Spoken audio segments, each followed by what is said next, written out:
morning, beautiful people. So I'm in the mood to really doll myself up, and so I'm gonna do that while we have a discussion. So this is my last year in my 30s. I'm 39, just turned 39. December 10th, okay, year 2024. Whenever you watch this will still be relevant. So I don't know if it's just me, but it kind of started when I was 37.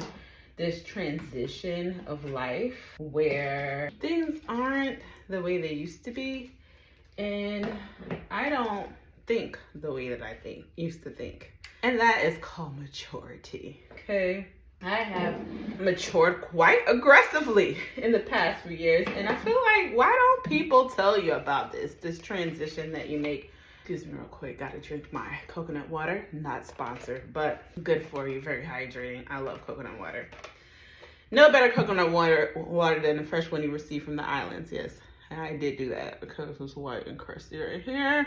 But anyhow, right? Nobody talks to you about this transition that you go through in life from being in your 30s to your 40s. And what I will say is, man, life just changes from your parents getting older and having to think about, you know, their lifespan and who's gonna be the caretaker for who, and talking about trust and wills, although we did that earlier on. But when you see them actually age, it becomes very, very real. And so you're going through that, from navigating the loss of friendships and businesses and your kids growing up. It's like they had a growth spurt and I blinked and it was like, I have 2 teenagers, right? I'm gonna be a full adult by the summer. I did have my kids young, so. But your transitions may look a lot different from what mine is, but nonetheless, you go through a transition of some sort. And I will say, it is life defining. It is not easy in any regard.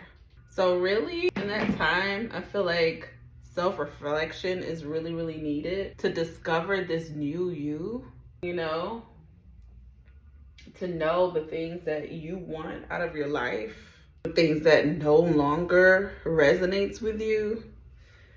That is the time where you really go through that and figure out what that is for you. And I feel like you go through that with many different phases of life. But something about turning 30 to 40 for me was really self-defining. And in this moment, for me, learning self-acceptance was key. It was very much key to my growth. See, when you've gone through a lot of things, but still, it made me really look at myself to say, why was all these things happening to me in this time of my life? It's like everything was happening all at the same time. And I know for sure it built my faith, because what I realized was everything was happening for the betterment for me in hindsight. Because you better believe I wasn't thinking like that then. I'm like, oh, what did I do? God, help me fix it, okay? Fix it, Jesus, fix it. And so the only way to fix it was really to dive deep within and figure out, like, is it me? Because I have no control over no one and nothing. The only thing I could do was really go within and look at myself. And when I did that, I went into complete surrender, because I realized that I didn't control anything. And it was all for the glory of God. And when I lost sight of that, trying to get to these goals, like rushing to these goals before 40. I want to have this before 40. I want to have my dream house before 40. I want to do all these things before 40, or my kids are growing up. I need to have this done and that done, and, you know, this desire. And when it wasn't happening, instead it seemed like I was going backwards. Like, it went down drastically. I went from being a full-time entrepreneur to a solopreneur. And then I realized it was the best thing for me, because I had to remember the reason why I started. That's what that says. Remember the reason why I started. And the reason why I started was the freedom to be with my kids and watch them grow and be present in their lives. It just brings you back to your whys, right? My why has always been my kids, but like, what's the why behind it's because of your kids, right? Not just because of the sake of them being your kid, but I had to remember my why behind that. And it was also for me on a personal level so that I have more time to be creative in my endeavors. I enjoy writing, I enjoy acting, I enjoy all those creative routes.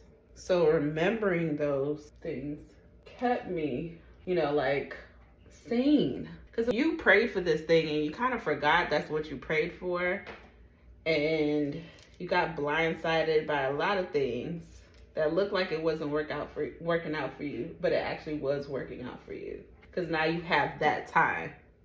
So in that time, while I was going through all that I went through, I signed up for Toastmasters. And that is amazing. I absolutely love Toastmasters. I won 2 great speeches, 1 creative speech. I haven't got best evaluator yet because I'm still learning how to evaluate people without feeling like I'm hurting their feelings. You know what I'm saying? But they do teach you how to do that and make sure that it's constructive feedback and said in a way that it can be received, So I feel like I do that pretty well, but I don't know. I think I could do better. So the self-acceptance part came to when I was doing a lot of self-analyzing, right, of my life.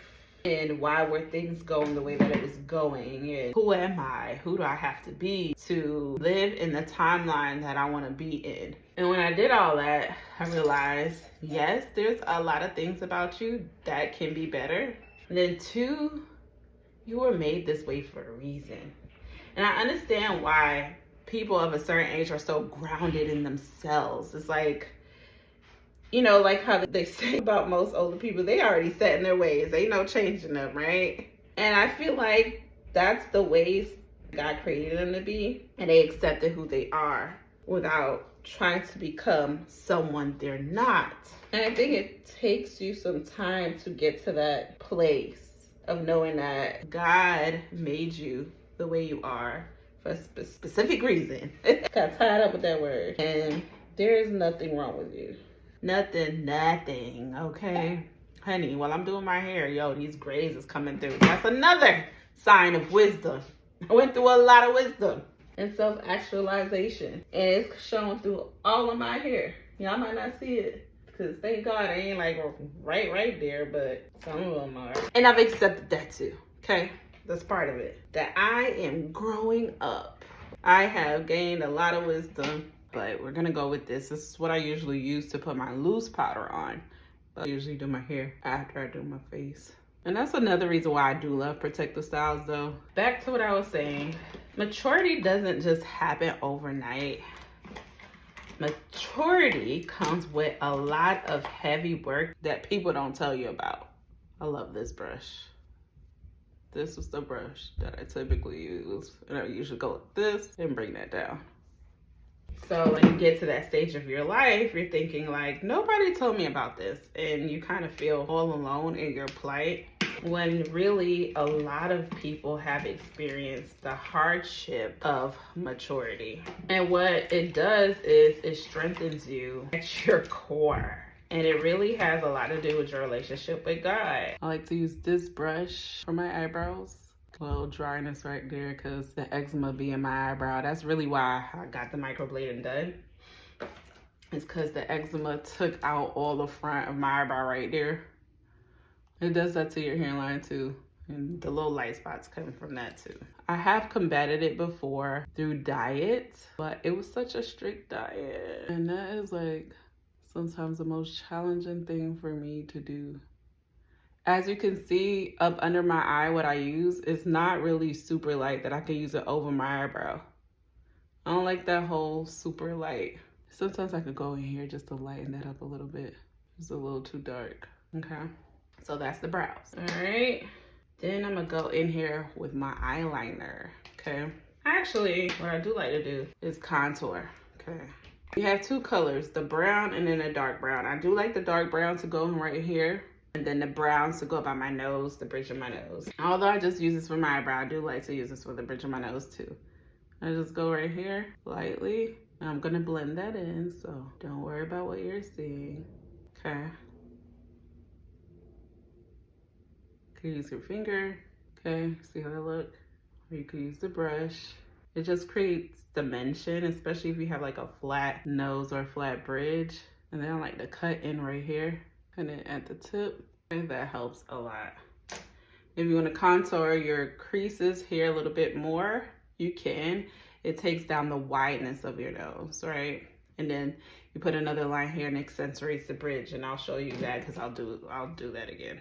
So I'm gonna put the dark on my cheeks. And what I do is go like this. And these are beauty supply store makeup, okay? Ain't nothing wrong with it, it get the job done. See that? You just blend that in a little bit more. And then I'll also put some blush over that. I do like to put a little bit here to darken right here a little bit. Gives the perfect contour. I don't do on this side because my hair is down, okay? We're not doing unnecessary stuff, but I'm gonna cut right up under that cheekbone, okay? Cut up under that cheekbone. Cut up, okay? We wanted to cut up. You know what I'm saying? Cut it up. All right, now after we done did that, we're gonna go back in to kind of blend that a little bit. And I don't think I brought that one down, so I'm gonna have to bring that back. So since I didn't bring that back down, before I go back upstairs, we're just gonna show you. Do I have my translucent powder? Okay, it's right there. So we have this, right? And put this on up under here. This is the powder, okay? By Huda Beauty, okay? See how that brings that down, that warmth? Bring the warmth all the way in, okay? I love this stuff. Okay, put it right here too, down your nose, all that stuff right here, okay? I absolutely love it. Okay, you can even put it on your eye, okay? Because you're gonna put eyeshadow on. And make sure you get those corners of your nose. Then you just kind of get that in like so. Make sure you're not looking pasty. See how that brings that in? And listen, if you did too much, easy to rectify. Easy peasy Japanesey, okay? You just get your makeup, go back in with your beauty blender and blend all of that in. Beauty blend it all the way in, okay? Simple. I was watching a video on Dear Wifey podcast, right? It was so good. And essentially, it was a husband and wife who met through the husband's mother in such a divine way that you always see God's hand in all of it. That's how I feel about my marriage and my relationship, to be quite honest with you. I feel like we met in such a divine way given what we were raised in and the desire of not only our hearts, but our parents, what they wanted for us. Like, because not only did they want it for us, but we wanted it for ourselves also. It truly wasn't to please your parent, but it was to satisfy God. God within you. I'm gonna always say within you. God is not without, he is always within.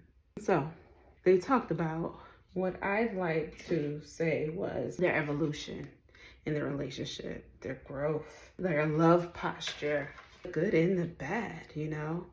And when I say bad, it's not even bad. It's what is good and bad. All of it is still just growth and how God stretches you in your relationship to have the capacity to hold more.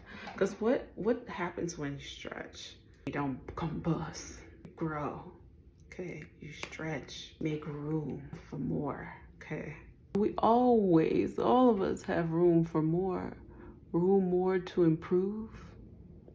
That's one. Room more to whatever that more is that you would like to see happen in your life shall manifest as long as you continue to believe.